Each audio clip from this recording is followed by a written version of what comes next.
good with your man Bubba Smollett, Jay? Oh man, my guy Bubba.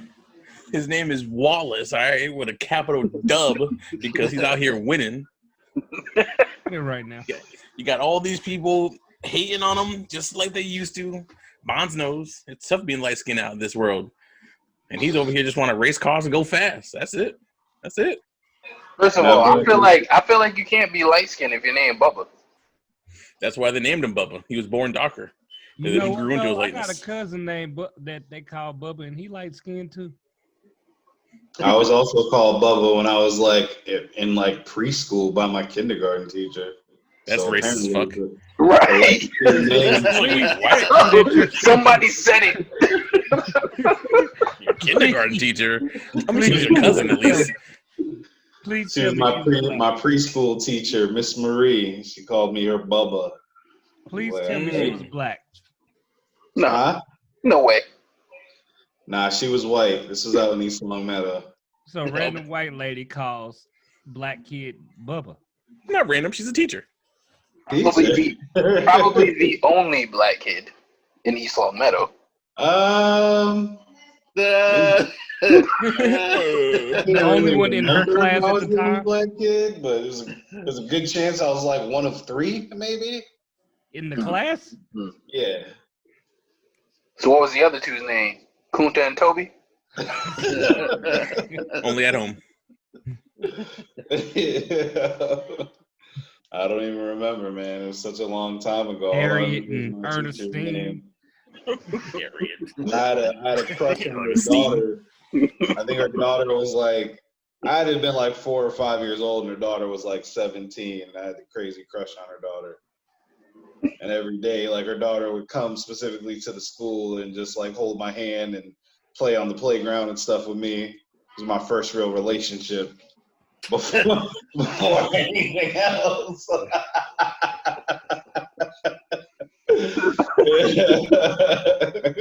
Never forget that first love, man. Never forget that first love. Yeah. Yeah, she made you feel real good on the inside, huh, Bubba? Did. Had the other guys hating. Oh, man. And the other guys hate I me. think we all have at least one where it was that chick that was way older than you. She called you cute one day, and you just knew she was the one, and just right. Looking back on it, it was so pathetic. Mine taught me about masturbation. Huh? At least you learned from it. I love her. I was a 6th grader. She was an 8th grader. It was the best science class ever. Mine was a science substitute teacher. I'm pretty sure that she was fresh out of college, and I was in 10th grade. And she was a white blonde chick, but she had the tiniest waist and the fattest ass. I don't know why they put her in a high school. But she was trying to get that money back for her degree, because you get a little something back when you go to inner city schools. That's why they'll be paid for your degree. I was trying to stay after school, like, and you know, unlike Jay, you know, he's who, you know, his at least taught him something. Everything between her and I was manufactured in my mind. So not one piece of it was real. Not at all. Like she taught me shit like out the book, but you know, That was about it. Yeah, that was about it. Yeah. As long as you learn something. Mine, 4th grade, Miss Glass, by far. Well, I won't say that, but she at the time she was like the finest black teacher I had ever seen in life. She was like the Pam Grier of fucking teachers. And she gave me a kiss on the cheek after I won the 50-yard dash during field day, and gave me my ribbon and a kiss on the cheek, and I thought I was getting married the next day. I was like, "Yep, that's it. All y'all fall back." You ever had a teacher that started off fine? My last name. I'm gonna be your husband. Fofo for real. You ever had a teacher that started off fine? Like I had a teacher, Miss Santinello, in like second grade, she was fine as fuck. But then like 11th grade, she aged like 30 years. I But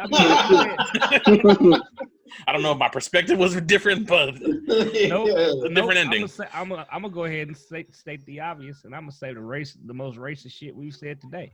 Her last name was Santinello, which leads me to believe that she doesn't age as gracefully as, let's say, Miss Johnson. If you know, you know. I mean, if Miss Santinello was from a boot-shaped island or a boot-shaped country, she might have aged better. But no, she was straight from the Caucasus, married in. Yeah. So she probably didn't age. Second grade though. She might have been A1, earlier. Yeah. But that 11th senior year, oh man, she was just a good teacher at that point. It's like, yo, you're one of my favorite subs. I've known you for 10 years. Like, have a great summer. That is crazy. Well, while we on this, I gotta ask. I'd like to believe that I'm not the only one. Outside of teachers, do we all have that one lame moment when you was younger, where you had your shot at probably the older chick and just failed miserably? Yeah, I got one that came to mind immediately. It's always that window. Did I strike a nerve? Nah, it ain't really a nerve, but I just remember when I first moved down to Atlanta, I was working at this dollar store. This black dude owned it. And so he was kind of conscious. I lived in a predominantly white area. It was a suburb of Atlanta called Dallas, Georgia. And yeah, it's in Paulding County, which is a white county for those, anybody who's listening who might know Georgia. But that went without saying. Everything outside of Atlanta is a white county in Georgia. Yeah, I don't know, Cobb County, Fulton County, those are still pretty much black counties, but yeah, I can make up county names too. Wilshire and Bick County and One-A-Day County. But so this girl, she was a light-skinned black girl named Crystal, and she was probably like 25. Bad news. At the time, I'm like 18, and I'm working in the store, but I always kind of carried myself like I was older than I was, at least outwardly. Mm-hmm. So one day we were at the store. She was doing the finances in the back, and I was the closer. And she gave me her number and said, if she knew I didn't know too many people out there, and that if she wanted somebody to show me around, that she was, willing to do that for me. So I reached out to her maybe like a couple of days later. And on the phone, completely blew it. Like, just saying stupid little immature, like, I basically showed my whole hand that I was not the person that I came off to be in that store. Like, I was still just an immature fucking 18-year-old that didn't know shit about shit. And yeah, that just completely blew any chance that I had. So damn, Crystal. Who else? I think everybody got one. I know mine was early. A lot of stuff happened to me in the 4th grade for some reason, but either way. Yo, that was a hell of a year for you. Yeah, it was a great year. I failed miserably a lot. 4th grade, 4th and 5th graders went on a field trip. Probably this girl was probably widely considered the prettiest girl in the school. Her name was Dorothy. Light skin, wavy hair chick, like hair down to her ass in the 5th grade. If you could get Dorothy, you do a cartwheel down the hallway at that point. Dorothy. Yeah. So we're on the bus, and at this time, crisscross jump was like the shit. And I knew every still is to the song. And I was sitting there like rapping it, like me and my boys a couple seats up. And lo and behold, that's Dorothy's favorite song. And she's like, "You know Jump?" And I kind of get nervous. And she's like, well, can you sing it? And I start going through, and I stumbled over like the eighth bar. I just failed miserably, crashed and burned. And she was like, "See, I thought you knew it." And just turned around. I'm like, "Oh, come on!" Like you just gonna shit on me because I couldn't get a bar out Right. on demand. I mean, I'm not Chris or Cross for that matter. They want to drop that one. Yeah, I mean, just heart shattered. Like, damn, that was my shot. But Miss Glass made it up. Kids have to feel These that. motherfuckers letting off fireworks outside. I mean, Y'all ate that whole pizza? look like you ate that whole pizza. Yeah. Could have just turned your video off for like a minute, you know. Left him with nothing. He's like, oh, you said you wasn't gonna feed us. Now we ain't gonna feed you. We got this ourselves. Hey, people, that's how y'all know this shit is real. My man's just out here like, hold up, fuck the podcast. Y'all ate the whole pizza? I've been here working and y'all ate the whole savage. You ain't leave Daddy a slice. God damn. I guess it's cereal for him. Nothing. Couldn't even get a corner. Yo, hold on. Daddy doesn't know. You got a kid in the house. You don't even got crust left over? You don't even Yo, that's disrespectful, by the way. He eats the crust. He said, I guess it's cereal for a pimp. Yo, that's so disrespectful. If I open the pizza box and there's crust laying there, I'm flipping the box over. You're gonna hear about this. Oh, man. I'm stomping through the house. Like, how dare you leave crust in the box? Better throw that whole thing away. Save that crust on your own damn plate. Look, hold on. First of all, I'm mad that the box is still on the stove. That's how you think that the box open to see They took it. What's worse? Pizza with crust in the box? Just empty box. Him and AJ just left the empty box there. Yo, my man. I understand the empty box. The car. You know what got in the car?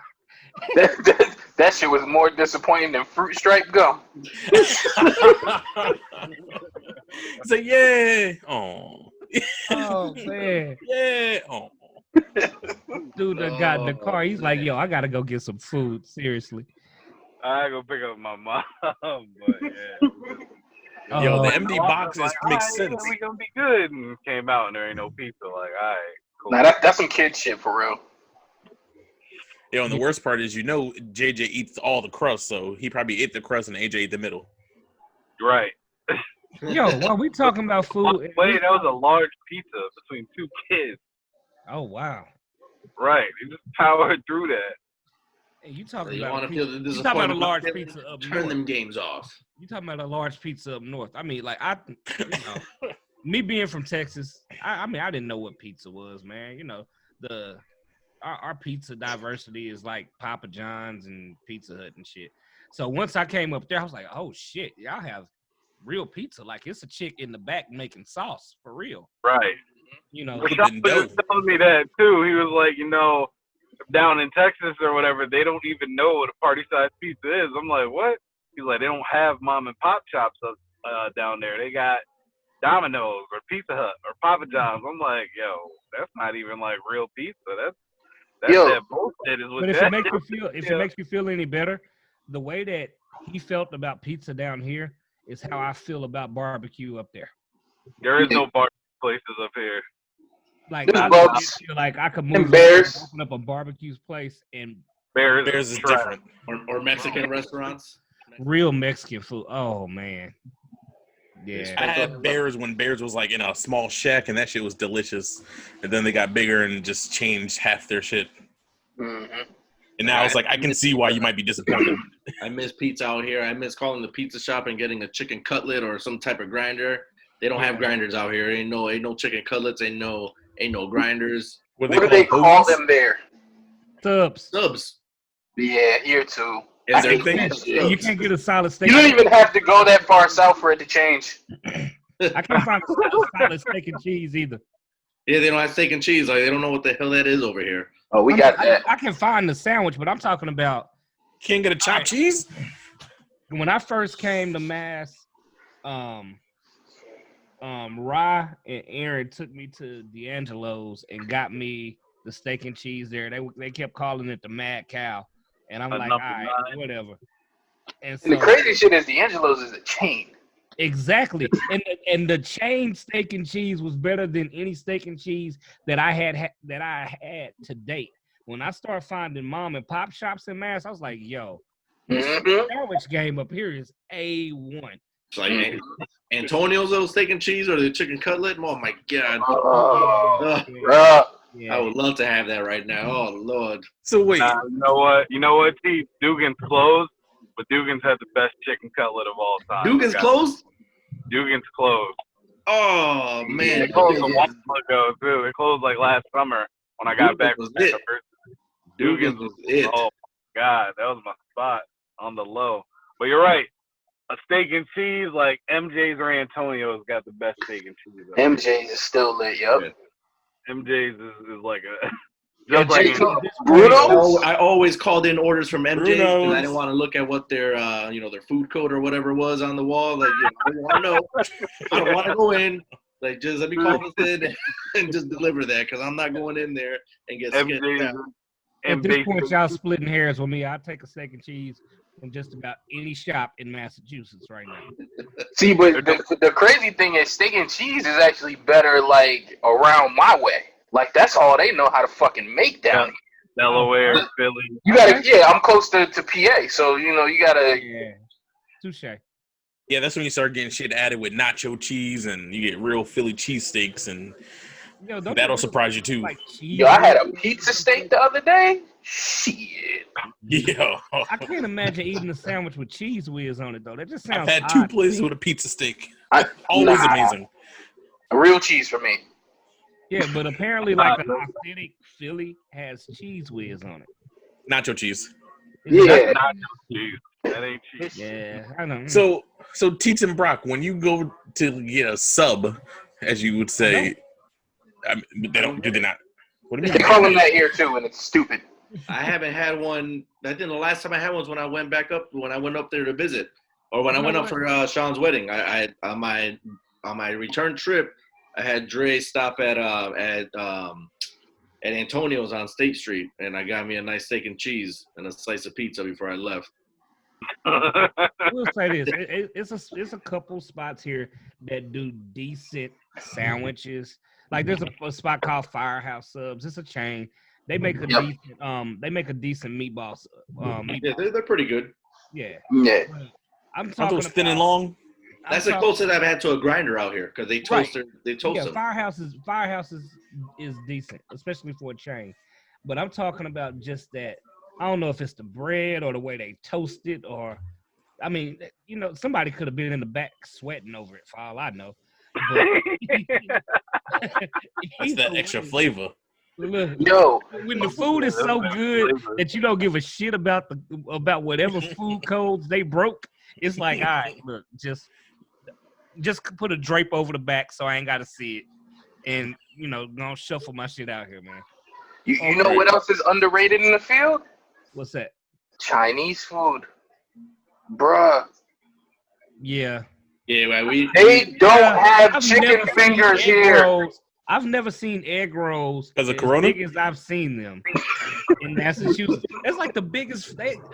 Springfield has the biggest fucking egg rolls I've ever seen. Yes. They look like this. That's what an egg roll is. What you mean? What the fuck you mean? Chanel and I were going all over like Phoenix area spots for Chinese food, and they all sucked. And we found this little mom and pop like Chinese spot. It was called New Chen Walk, and It sounds like a winner. It said, it's like New York. It's like New York Chinese food. I was like, let's try them out. We done tried every other spot, and they struck out. This is the closest thing I've had to like East Coast Chinese food, and it tastes just like it almost. It's so good. That's the only spot we go to for Chinese now. But pizza spots we got none, just chains. Like, we got the spot called P.R.O.S. They're all right. I mean, they're pretty good. They're expensive as hell, but besides that, there's There's no Antonio's type little or style pizza shops out here. Yeah. Trash. Not here neither. Yeah. I'm coming out there and opening Antonio's, and I'm gonna call it Antonio's. Do it. Now, what we do have out here, that I didn't see a lot of in mass, and maybe I just wasn't looking for it. We have awesome Thai food in Texas. Like seriously. Yeah, no. Great Thai. Yeah. That actually is hard to find because I actually do like Thai food, and that's actually hard to find up here. Or the closer you get to the Mexican border, the better the Mexican food too. Yes. Oh yeah. Oh my God. Would hope so. That spot you took us to when we was out there, Tease, that shit was on point. And that was a chain. That's like that's not even like one of the, like, we could have taken you to like some real Mexican spots and. Well, no, you took me to the taco spot too. Remember? The little mom and pop spot. Okay, Yeah. Yep. Those tacos, those little street tacos. Oh Yep. my God. Yeah, street tacos is life, man. Seriously. I only hear about them. I don't really know what a street taco is. Does it have They're coleslaw like in it? Small tacos. They're like that big. They're like that big, and they put like some carne asada on there or a pastor. Oh my God. And then you get a side of elote. No, Oh, I don't do the elote. I can't do that. It's too much cheese. Oh, you intolerant? Yeah. Very. He the only person I ever met that don't like cheese on pizza. It's crazy. I don't like cheese, but my favorite food is pizza. So how does that work out, sir? I could only do mozzarella. That's it, because it don't really taste like much. But once you start putting provolone on there, that's pushing it. You're pushing it with me. What? Bro, Provolone was the cheese that God created. I was like, you know what you're missing lobster mac. Oh my God, bro. Oh, Yep. that was the other. Yo, first of all, nobody's getting seafood in Phoenix. Yeah, seafood. I got seafood in Vegas. You know what? That's a good Well, point. Vegas is a different animal. Though. You can get any kind of food in Vegas. Vegas is. It wasn't that good. Vegas it wasn't that good. Well, you might have went to the wrong spot. Vegas is the exception to the rule most of the time. Nigga, that hash house a go-go? Bruh. Man, That shit went down. Like all kinds of specialty hash. I didn't even know. oh, I man. didn't even know. You make hash out of anything. The biscuit and gravy hash, where the biscuit was a buttermilk biscuit that was this tall. Ugh. Oh man, and I mean just moist all the way through. Yeah. Moist. There go that word again. Why do people hate that word? What's wrong with moist? Just the sound of it. Moist. On my podcast, if you're wondering. I don't hate the word, but every time I hear it, I think of my cousin Tone and James. They used to say that shit back and forth to each other, like calling each other moist as like a diss. So every time I hear that word, I always think of them in that back and forth. Oh man. Yeah, so We got on You this. say you did the hash house a go-go? Was it where in Vegas? Yes. Yeah. There was one in LA that Chanel and I went to. That, their portions are ridiculous. I was a little upset though. I was a little upset because I asked the lady, was like, "Hey, do you want some bacon inside of your pancakes?" I was like, "Yes, I do." These mofos brought actual strips of bacon in the pancake. So I'm gonna cut through it with my fork. I'm like, "What is this?" I pulled a whole strip from the pancake. I'm like, "All right, hold on. I thought you were gonna cut it up and then mix it in the batter." Oh no, they put the whole strip in the bag. There were like 3 strips of bacon in that damn pancake. I was like, what is going on? Bacon. How am I supposed to eat this? Bacon with a side of pancakes, yo. Oh, That it is was terrible. I was like, let me just rip these bacon strips from the pancake. I had an omelet that was literally the size of my plate. Mm. I mean, and the plate was not small. I mean, bro, to say they have portion sizes they need a new word. It's not. They do, because I had leftovers that was enough for lunch and dinner. Right. Right. Yeah. Food left. Yeah. Uh-huh.